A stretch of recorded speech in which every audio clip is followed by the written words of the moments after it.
কাঁচা আম বন্ধু, তুমি আমাকে বাঁচাও। এই দুষ্ট মেয়েটা আমাকে নিয়ে যাবে আর নিয়ে খেয়ে ফেলবে। তারপর মিনা পাকা আমকে পেড়ে তার বাড়িতে নিয়ে যায় আর এইভাবেই পাকা আমের পতন ঘটে। আজ আমি অনেক খুশি। আজ যেন আমি নতুন রূপে সেজেছি। কি যে সুন্দর লাগছে আমাকে, ভাবতেই আমার অবাক লাগছে। একদম যেন সবার চেয়ে আলাদা। আমার গা থেকে কি যে সুন্দর সুগন্ধ বের হচ্ছে। আমার যে এত খুশি লাগছে, বলতেই পারবো না। আজ আমার সুগন্ধে সবাই মুগ্ধ হয়ে যাবে। এসব বলতে বলতে পাকা আম নিজে নিজেই খুশি হচ্ছিল আর কিছুক্ষণ পর কাঁচা আমকে বলতে থাকে। কি রে, তুই এই গাছে থেকে কি করবি? আজ যে আমাকে কত সুন্দর লাগছে। তোর দিকে কে তাকাবে? সবাই তো আমার দিকেই তাকিয়ে থাকবে। আমাকে নিয়ে সবাই প্রশংসা করবে। দেখ, আজ আমাকে কত সুন্দর লাগছে। আর তুই তো সেই আগের রূপেই রয়েছিস। তোর গায়ের রং আর গাছের পাতার রং তো একই। আর সেই কারণে তোকে তো কেউ দেখতেই পাবে না। তুমি কেন আমাকে এভাবে বলছো? তুমি আর আমি তো একই জিনিস। তোমার নাম যা, আমার নামও তাই। তুমি একটু আগে পেকেছো বলে তো অহংকার কেন করছো? তুমি তোমার রূপ নিয়ে অনেক অহংকার করছো। এত অহংকার করো না। কিছুদিন পর আমিও তো পেকে যাব, তখন দেখতে তোমার মতোই আমি হব। শোনো, নিজের রূপ নিয়ে এত অহংকার করা ভালো না। আমরা তো একই গাছের ফল। আরে থামো থামো, তুমি চুপ থাকো। তোমার ভাষণ আমার শোনা লাগবে না। তুমি আমাকে উপদেশ দিতে এসো না। আমি তোমার কেউ না। একবার তোমার দিকে তাকিয়ে দেখো আর আমার দিকে তাকিয়ে দেখো। তারপর বড় বড় বলিও। আমি এত সুন্দর হয়েছি বলে তোমার খুব হিংসা হচ্ছে, তাই না? আমার এত সুন্দর রূপ দেখে তোমার মনে সহ্য হচ্ছে না, তাই তুমি আমাকে এত কথা শোনাচ্ছ। তুমি এইভাবে কেন বলছো? আমি এরকম কিছুই ভাবিনি। আমি নিজেকে নিয়ে কখনোই অহংকার করি না, কেননা আমি যেমন আছি তেমনই ভালো। এইভাবে পাকা আম ও কাঁচা আমের মধ্যে প্রতিদিনই ঝগড়া হতো। একদিন এক টুনি পাখি এসে পাকা আমের ডালে এসে বসলো। এই দুষ্ট টুনি পাখি, কেন আমার ডালের উপর বসলে? তোমার ময়লা লেগে যদি আমার সৌন্দর্য নষ্ট হয়ে যায়, তখন কি হবে? হ্যাঁ, হুশ হুশ, এখান থেকে চলে যাও, আমার ডাল থেকে সরে যাও। পাকা আম, তুমি এমন ভাবে বলছো কেন? টুনি পাখিটা নিশ্চয়ই অনেক ক্লান্ত, তাই তো তোমার ডালে বসে একটু বিশ্রাম নিচ্ছে। টুনি পাখি বন্ধু, তুমি আমার ডালে এসো। আমার ডালে বসে একটু বিশ্রাম নাও। আমি তোমাকে কিছুই বলবো না। এরপর টুনি পাখিটা কাঁচা আমের ডালে এসে বসলো আর টুনি পাখি অনেক খুশি হয়ে যায় আর কাঁচা আমের সাথে অনেক গল্প করতে থাকে আর তাদের গল্প করতে করতে বেশ কিছুক্ষণ কেটে যায়। এই টুনি পাখি, বলতো কে বেশি সুন্দরী, কাঁচা আম না আমি? আমাকে দেখতে বেশ সুন্দর লাগছে, তাই না টুনি পাখি? আর এই গাছে আমার মূল্যটা সবচেয়ে বেশি, তাই না? আমার কাছে তোমরা দুজনেই সমান। আর তাছাড়া তোমরা তো একই গাছের ফল। তোমার গায়ের রং আগে বদলে গেছে আর কাঁচা আমের গায়ের রং কিছুদিন পরে বদলে যাবে, এই তো পার্থক্য। এত কথা বাদ দাও। তোমাদের দুজনেরই মূল্য আমার কাছে সমান।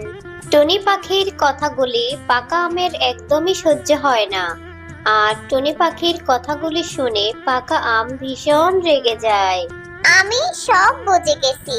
কাঁচা আম তোকে তার ডালে বসতে দিয়েছে বলে তুই ওর পক্ষ নিয়ে কথা বলছিস। তুই সত্য কথা বলিস আর নাই বলিস। আমি তো জানি আমি কাঁচা আমের থেকে অনেক বেশি সুন্দরী। আর তোর কাছ থেকে আমার সার্টিফিকেট নিতে হবে না। দুষ্ট টুনি পাখি, যা তুই এখান থেকে দূর হ আমার চোখের সামনে থেকে। পাকা আম, তুমি কেন এমন করে বলছো? আমি কারো পক্ষ নিয়ে কথা বলছি না, যেটা সত্য সেটাই বলেছি। সেটা তোমার কাছে খারাপ লাগলেও আমার কিছু করার নেই।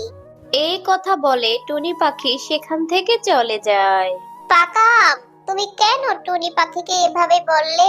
নিজেকে নিয়ে এত অহংকার করো না বন্ধু। পাকা আম, তুমি মনে রেখো, অহংকার হচ্ছে পতনের মূল। এই কাঁচা আম, তোর প্যাকপ্যাকানি বন্ধ করবি? আমার কানটা জ্বালাপালা হয়ে গেল। তোর এই প্যাক আমার ভালো লাগছে না। একদম চুপ থাক, তোর কোনো কথাই আমি শুনবো না। এই বলে পাকা আম কাঁচা আমকে আবারও কথা শোনাতে লাগলো। আর এভাবেই ঝগড়া করে দুই আমের দিন কেটে যেতে লাগলো। একদিন ছোট্ট একটা শিয়ালিনীর মেয়ে এসে গাছের নিচে বসে কান্না করছিল। এ কি মিনা, তুমি এভাবে কান্না করছো কেন? কি হয়েছে তোমার? আমি কারো সাথে কথা বলবো না, আর আমি আমার মায়ের কাছেও ফিরে যাব না। সে তো বুঝলাম, কিন্তু তোমার হয়েছে কি আমাকে বলো। তোমার মা তোমার সাথে কি করেছে? মা আমাকে বকেছে, অনেক বকেছে। আমি বাড়িতে কাউকে না বলে সবগুলি মিষ্টি খেয়ে ফেলেছি, আর তার জন্য মা আমাকে অনেক বকেছে। তোমার মা তো তোমাকে ভালোর জন্যই বকেছে। কাউকে না বলে কোনো কিছু নেওয়াকে চুরি বলে, আর চুরি করা তো মহাপাপ। তোমার মা এখন যদি নিষেধ না করতো, তুমি বড় হয়ে আরো বিপদে পড়তে। আর তুমি যে একসাথে এতগুলো মিষ্টি খেয়েছো, তাতে করে তোমার শরীরটাও খারাপ হতে পারতো। তুমি মন খারাপ করো না, তাড়াতাড়ি বাড়ি চলে যাও, না হলে তোমার মা খুব দুশ্চিন্তা করবে। না না মিনা, তুমি এই কাঁচা আমের কথা শোনো না। তুমি যা করেছো একদম ঠিক করেছো। তোমার মা তোমাকে একটুও ভালোবাসে না। যদি তোমায় ভালোবাসতো তাহলে কি তোমায় বকতো? ওই কাঁচা আম তো দেখতে খারাপ, তাই তোমাকে খারাপ খারাপ বুদ্ধি দিচ্ছে। এই পাকা আম, তুমি এভাবে বলছো কেন? মিনা, তুমি আমার কথা শোনো। তোমার মা তোমাকে অনেক ভালোবাসে। তোমাকে বকা দেওয়ার ফলে সেও কষ্ট পাচ্ছে। তুমি বাড়ি চলে যাও, যে দেখো তোমার মাও তোমাকে নিয়ে অনেক দুশ্চিন্তা করছে। কাঁচা আমের কথা শুনে মিনা বাড়ি চলে যায়। আমি যে কেন মেয়েটাকে বকতে গেলাম। মিনা মনে হয় অনেক কষ্ট পেয়েছে। না জানি মেয়েটা রাগ করে কোথায় গেছে। এ কি মিনা, মা তুই চলে এসেছিস? মিনা, আমার ভুল হয়ে গেছে, আমাকে ক্ষমা করে দে মা। আর আমাকে রেখে চলে যাস না মা, তোকে আর বকা দিব না। না মা, আমার ভুল হয়েছে, আমাকে তুমি ক্ষমা করে দাও। আমি তোমাকে না বলে আর কখনো কোনো কিছু খাবো না, আর তোমাকে একা রেখে কোথাও যাব না। তুমি একটু দাঁড়াও, আমি আসছি। এই বলে মিনা আবারও সেই আম গাছের নিচে চলে আসে। কাঁচা আম, তুমি অনেক ভালো, তুমি সত্যি কথাই বলেছো। আমার মা আমাকে অনেক ভালোবাসে, আর আমার মা আমাকে বকা দিয়ে অনেক কষ্ট পেয়েছে। এই দুষ্ট পাকা আম, তুমি অনেক খারাপ। তুমি আমাকে মিথ্যা কথা বলে ভুল বোঝাচ্ছিলে। আমার মা আমাকে অনেক ভালোবাসে, বুঝেছো? আর তুমি তো পেকে গেছো। এবার আমি তোমাকে নিয়ে আমার মাকে খেতে দিব, বুঝেছো? মিনার এই কথা শুনে পাকা আম অনেক ভয় পেয়ে যায়। কাঁচা আম বন্ধু, তুমি আমাকে বাঁচাও। এই দুষ্ট মেয়েটা আমাকে নিয়ে যাবে আর নিয়ে খেয়ে ফেলবে। শোনো পাকা আম, অহংকারের পতন এভাবেই হয়। বেশি অহংকার করা ভালো না। তুমি আমার আগে পেকেছো বলে তোমার অনেক অহংকার ছিল। তুমি আমার সাথে তোমার রূপের বড়াই করেছো, কিন্তু তুমি একবারও ভাবোনি যে আমার আগেই সবাই তোমাকে খাবে। কিন্তু এখন আমি তোমাকে দেখে একদমই হাসি ঠাট্টা করব না, কারণ আমি জানি একদিন আমারও তোমার মতোই অবস্থা হবে। আমিও কারো খাবার হয়ে যাব।